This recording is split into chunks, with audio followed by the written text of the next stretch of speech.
5, 5, 6, 1, 11, 4. Honnêtement, face à une liste aussi chaotique de chiffres bruts, comment peut-on y trouver le moindre sens? C'est la grande question, non?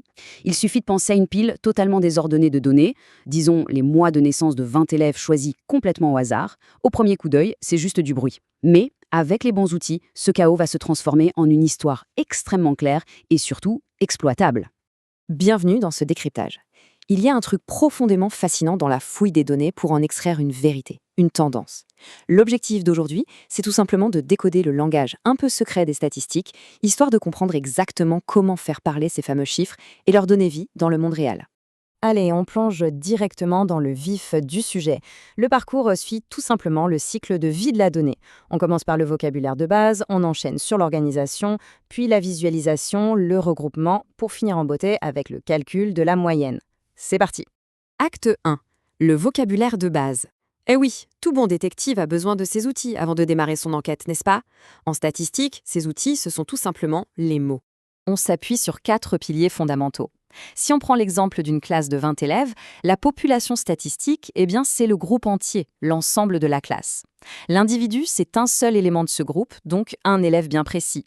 Ensuite, il y a le caractère ou la variable statistique, ça c'est la propriété qu'on observe. Et enfin, les modalités, qui sont toutes les valeurs possibles que ce caractère peut prendre, comme les numéros des mois de l'année de 1 à 12. Mais attention, le caractère, c'est véritablement le point central de notre voyage statistique. C'est un peu notre boussole. C'est lui qui dicte très exactement l'information qu'on est en train de traquer. Que ce soit un mois de naissance, une note sur 20 ou même la couleur préférée des élèves. Sans lui, impossible de savoir ce qu'on cherche à analyser.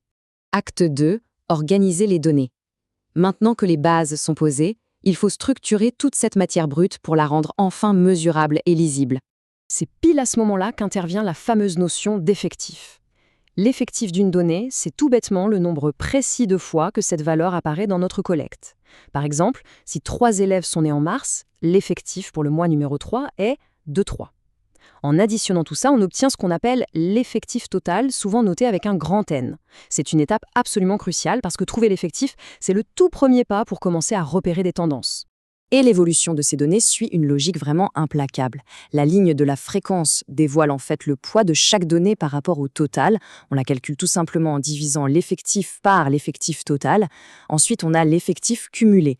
Lui, il s'additionne au fur et à mesure, étape par étape, un peu comme des blocs qu'on empile, jusqu'à atteindre l'effectif total à la toute fin. C'est une petite construction mathématique d'une efficacité redoutable. Acte 3. Visualiser avec des graphiques. Parce que oui, les tableaux remplis de chiffres, c'est bien, mais ça a ses limites. C'est là que l'information un peu plate prend vie pour devenir véritablement visuelle et dynamique.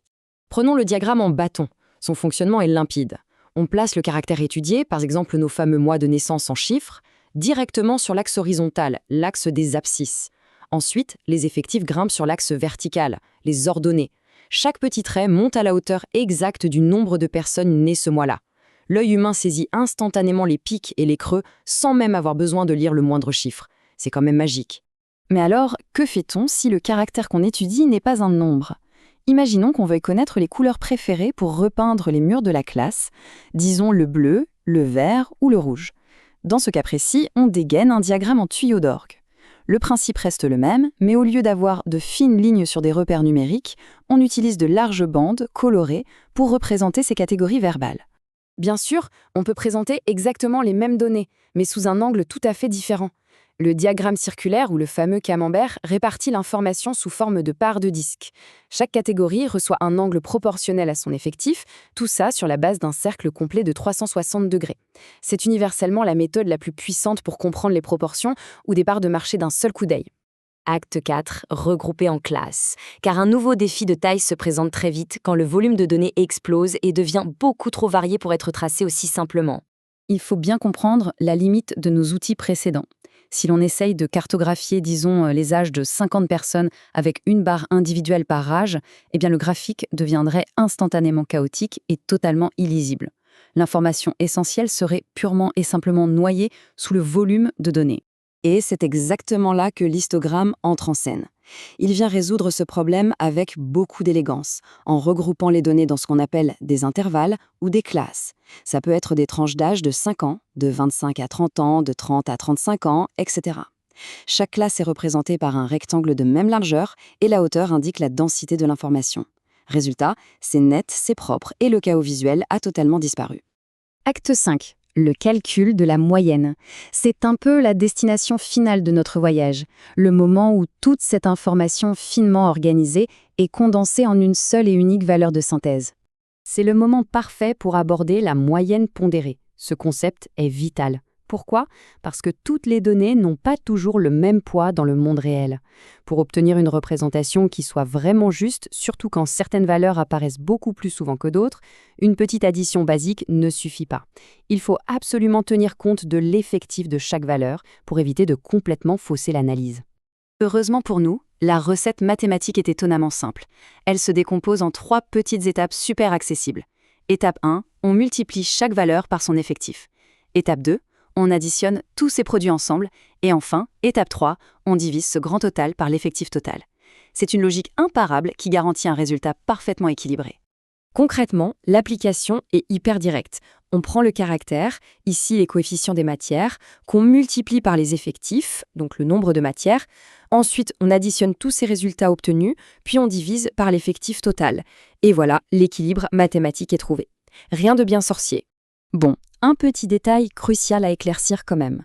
Comment fait-on si les données sont déjà regroupées en classes, comme on l'a vu tout à l'heure ? Eh bien, dans ce cas, on utilise tout simplement le centre de la classe comme valeur numérique pour le calcul. Par exemple, pour un groupe qui va de 120 à 130, la valeur centrale qu'on utilisera sera 125.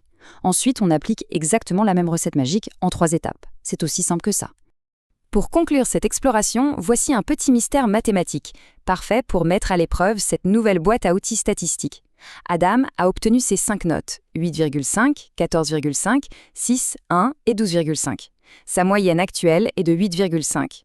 Alors, quelle note précise doit-il impérativement décrocher à son 6e contrôle pour atteindre une moyenne finale d'exactement 10 ? C'est là toute la puissance des statistiques. Analyser le passé pour déterminer très exactement ce qu'il faut accomplir dans le futur.